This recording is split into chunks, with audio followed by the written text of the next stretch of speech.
హైదరాబాద్ లో కన్సల్టేషన్ మరియు 3,500 రూపాయల colour Doppler test Avis hospitals లో ఉచితంగా పొందండి.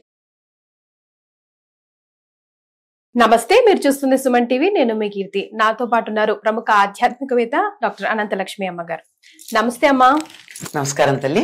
అమ్మ, ఇక 3వ రోజు అన్నపూర్ణాదేవిగా అమ్మవారు దర్శనం ఇవ్వబోతున్నారు కదా, ఈ రోజు ప్రాముఖ్యం గురించి వివరించండి. నిత్యానందకరీ వరాభయకరీ సౌందర్య రత్నాకరీ నిర్ధూతాఖిల ఘోర పావనకరీ ప్రత్యక్ష మాహేశ్వరీ ప్రాళేయాచల వంశ పావనకరీ కాశీపురాధీశ్వరీ భిక్షాం దేహి కృపావలంబనకరీ మాతాన్నపూర్ణేశ్వరీ. కాశీనగరంలో ఉన్నటువంటి కాశీపురాధీశ్వరి అయినటువంటి అన్నపూర్ణాదేవిని గురించి శంకర్లు చేసినటువంటి స్తుతి. ఈ నవరాత్రి మహోత్సవంలో కనకదుర్గమ్మ వారు అన్నపూర్ణాదేవి రూపంలో కూడా మనకి దర్శనమిస్తూ ఉంటారు. నిజమే, ఇవ్వాలి. అటు విజయవాడ కృష్ణానది ఒడ్డున ఉంది. కొంచెం అలా కొద్ది మైళ్ళ దూరం అలా పెడితే గోదావరి ఉంది. కృష్ణా గోదావరి మధ్యలో ఉన్న ప్రాంతం అంతా కూడా ప్రపంచానికంతా అన్నం పెట్టేటటువంటి అన్న పాత్ర లాంటిది. చక్కనైనటువంటి పంటలు పండి అందరికీ కావలసినటువంటి ఆహారం ఇచ్చేది. అన్నము ప్రాణానికి ఆధారం. అన్నం అంటే తినేది అని, తినబడేదని అర్థం. అన్నం ననింద్యాత్ అంటారు. అన్నాన్ని ఎప్పుడూ కూడా నిందించకూడదు. అన్నం ప్రాణానికి ఆధారం. మనం ఆ తగుమాత్రంలో శరీర పోషణ వరకు తిన్న వరకు అన్నాన్ని మనం తింటాం. ఎక్కువైతే అన్నం మన్ని తింటుంది. అదే కదా అనారోగ్యం చేసి. కనుక అటువంటి అన్నం మీద ఆధిపత్యం కలిగినటువంటి తల్లిని అన్నపూర్ణేశ్వరి అంటారు. అన్నం ఒక్కటే కాదు, అన్నం పూర్ణంగా ఉంటుంది. ఎంత కావాలో అంతగా. అన్నేశ్వరి అని అంటారా ఎక్కడన్నా? అన్నపూర్ణేశ్వరి అంట. అన్నంతో నిండినటువంటి పాత్ర తన దగ్గర కలిగింది. కాశీనగరంలో అమ్మవారు ఒక చేత్తో ఇలా బంగారు పాత్రలో పాయసం పట్టుకుని, ఇంకొక చేత్తో తెడ్డు పట్టుకుని, కుతపకాలం అంటారంటే మిట్ట మధ్యాహ్న సమయం, ఎండ బాగా ఉండి సూర్యుడు నడినెత్తికొచ్చే సమయాన్ని కుతపకాలం అంటారు. ఆ సమయంలో కాశికానగర వీధుల్లో తిరుగుతూ ఎవరికి కావాలంటే వారికి ఆహారం అలా వడ్డిస్తూ ఉంటుంది అని చెప్పి చెప్తారు అన్నపూర్ణేశ్వరి. ఇప్పటికి కూడా మనకి కాశీలో అన్నపూర్ణ మందిరం దగ్గర నిత్యాన్నదానం జరుగుతూనే ఉంటుంది. అటువంటి అన్నపూర్ణగా మనం అమ్మవారిని ఈనాడు ఆరాధించుకుంటూ ఉంటాం. ఇవాళ మాత్రం తప్పనిసరిగా మిగిలిన రోజుల్లో చేసినా చేయకపోయినా పాయసాన్నం మాత్రం చేస్తారు. ఎందుకు అంటే అమ్మవారి చేతిలో పాయసం ఉన్నటువంటి పాత్ర పట్టుకుందన్నారు. పరమాన్నం అంటారు. పరమాన్నం అంటే మన దృష్టిలో పాయసం, కానీ పరమమైనటువంటి అన్నం, మామూలు అన్నం చాలా శ్రేష్టమైనటువంటి అన్నం. అటువంటి అన్నాన్ని ఆవిడ ఆహారం తన చేతిలో పట్టుకుని అందరికీ వడ్డిస్తూ ఉంటుందని. ఇంకా ఎవరికి వడ్డిస్తుందమ్మా? అందరికీ అనుకుంటున్నారా? సాక్షాత్తు శివుడికే వడ్డిస్తుంది. శివుడు కూడా అలా భిక్షకి ఆవిడ దగ్గర అడుగుతారు.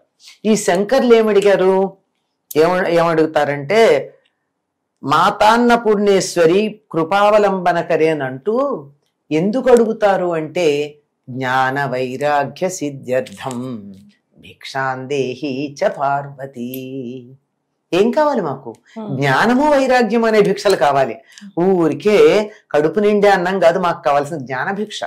శరీరానికి ఏ రకంగా అయితే శరీర పోషణకి కావాల్సిన ఆహారం కావాలో అలాగే మనస్సుని పోషించేటటువంటి ఆహారం కావాలి.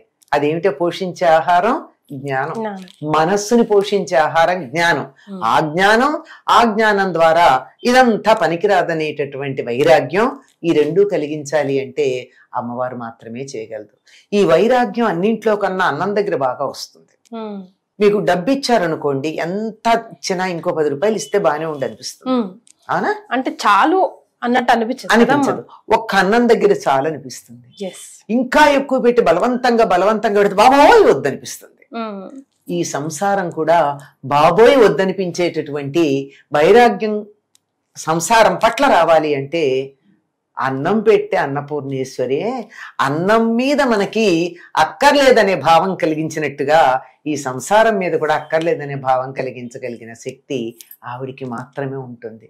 కనుక జ్ఞాన వైరాగ్య సిద్ధ్యర్థం, జ్ఞానము వైరాగ్యము రెండూ కావాలి. భిక్షాందేహి చ పార్వతి, నీ దగ్గర అన్నం తీసుకుంటే మాకు జ్ఞానము వైరాగ్యము రెండూ కలుగుతాయి. మాతాచ పార్వతీదేవి, పితాదేవో మహేశ్వర. లోకంలో అందరికీ తల్లి ఎవరు? పార్వతీదేవి. తండ్రి ఎవరు? పరమేశ్వరుడు. కనుక వాళ్ళని ఏమంటాం మనం? జగత్మాత జగత్పిత అంటాం. జగతప్పితరవు వందే అని చెప్పి మన కాళిదాసు పాడాడు. అటువంటి మరి బంధువులు ఎవరయ్యా? అమ్మా నాన్న ఉంటే చాలు కదా.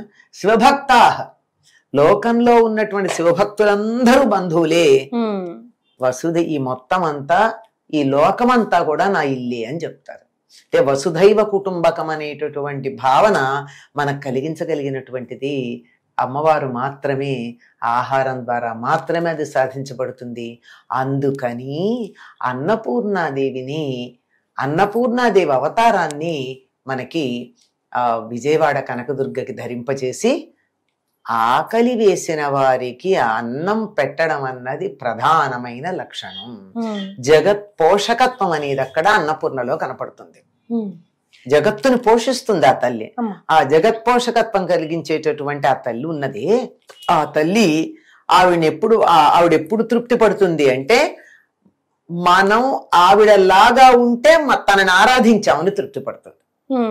అంతే కదా. అవును.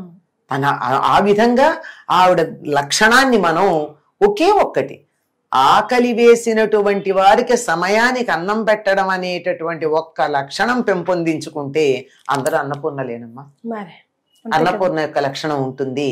ఆ తల్లి మనకి అనుగ్రహాన్ని కలిగిస్తుంది. సో ఈ రోజు ఇంట్లో తప్పనిసరిగా చేయాల్సిన పని చెప్పాను కదా, పరమాన్నం వండడం అన్నది. ఎందుకంటే ఆవిడ అన్నపూర్ణ, కాశీలో ఉన్న అన్నపూర్ణ పరమాన్నమే నివేదన చేస్తూ ఉంటుంది. కనుక పరమాన్నం ఆ రోజు మిగిలిన, అంటే ఎక్కడ శాస్త్రాల్లో లేదు ఈ మాట. ఇకే మనం ఆవిడ చేతిలో పరమాన్నం ఉంది కనుక మనం కూడా ఈ రోజు పరమాన్నం వండేదంటే ఆవు పాలతో బెల్లం వేసి బియ్యంతో వండిన అన్నం పరమాన్నం. రైట్. అటువంటి అన్నాన్ని బాగుంటుంది. చాలా సంతోషం అమ్మా. ధన్యవాదాలు. నమస్తే.